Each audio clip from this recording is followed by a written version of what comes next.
వి gold trusted gold buyers. మీరు తాకట్టు పెట్టిన బంగారాన్ని విడిపించి ఈ రోజు ఉన్న మార్కెట్ ధరకు కొనబడును.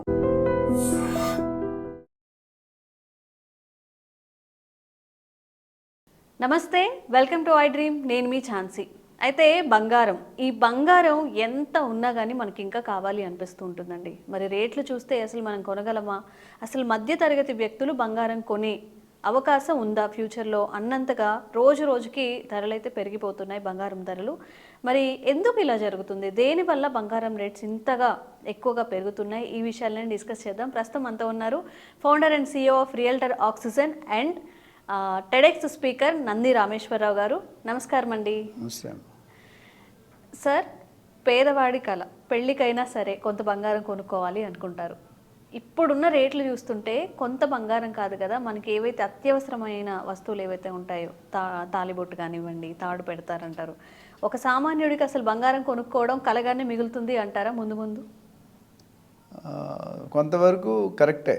ఎందుకంటే గోల్డ్ అనేది పసిడి పచ్చదనం అనేది లేడీస్కి అత్యంత ఇష్టమైనది, ప్రీతికరమైనది.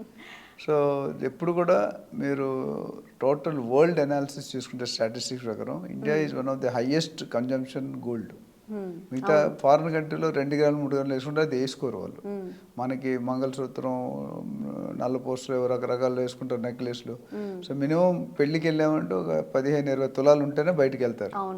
ఇప్పుడు 20 తులాలు కొనుక్కుంటే 20 లక్షలు.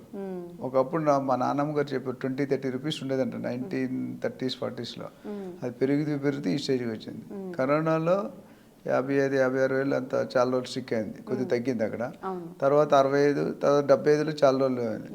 ఈ గత మేబీ 2-3 మంత్స్లో ఫ్రమ్ 65 నుండి 88,500 లేటెస్ట్ మేబీ నిన్న ఇవాళ రేటు.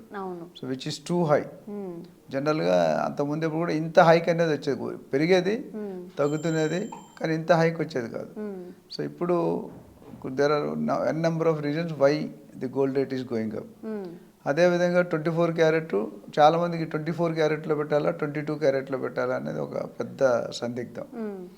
దాంతోపాటు సిల్వర్ చూసుకుంటే సిల్వర్ కూడా ఎప్పుడు కూడా గోల్డ్ కంటే తక్కువ ఉంటుంది. అంటే సిల్వర్ 1 kg, గోల్డ్ 10 grams పోల్చుతాం.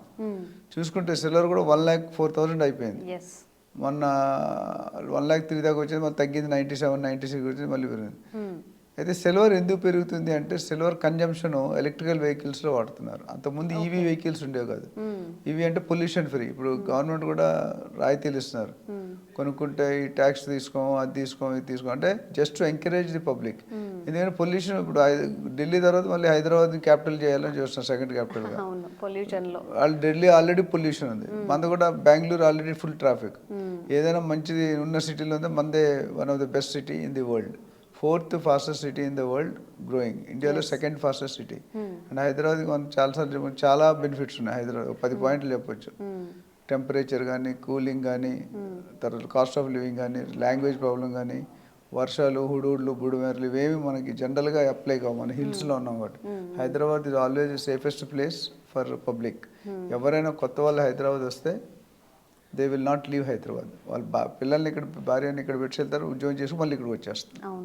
అందుకని చూసుకుంటే ఎవ్రీ ఇయర్ హైదరాబాద్కి వలసలు లక్షల్లో ఉంటుంది. అది తగ్గడానికి ORR, RRR అనేది కాన్సెప్ట్ వచ్చింది.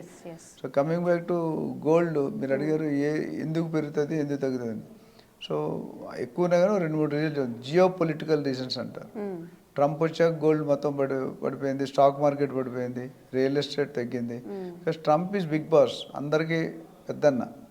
అంటే ట్రంప్ అక్కడ అమెరికాలో ఏదైనా ఇక్కడ ఇంపాక్ట్ డైరెక్ట్ ఎఫెక్ట్ ఉంటుంది. అమెరికాలో రెషన్ వస్తే ఇండియాలో రెషన్ వచ్చినట్టు. ఎందుకంటే అమెరికాలో మన వాళ్ళు చాలామంది ఉన్నారు, ఫండింగ్ అంతా ఇప్పుడు శాలరీస్ చాలా హై ఉంటాయి అక్కడ, మనకు తెలుసు. మనం వాళ్ళ అమెరికన్స్ గంటకి $50 తీసుకుని మనం $10 చూస్తాం మన వాళ్ళు.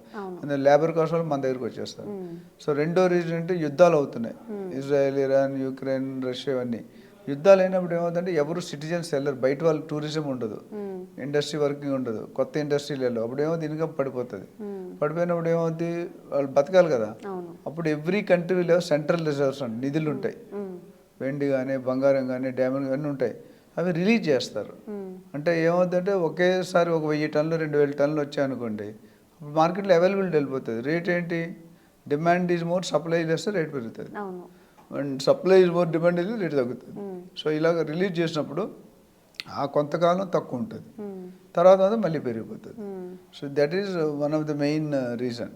ఎందుకంటే ఇప్పుడు ట్రంప్ ఏం చేశాడు, ట్యాక్స్ విధించాడు, ఇంపోర్ట్ ట్యాక్స్. ఇండియా మీద 25%, అక్కడ చైనాకి 60%. చైనా అంటే అస్సలు పడదు కాబట్టి చైనా మీద ఎక్కువ.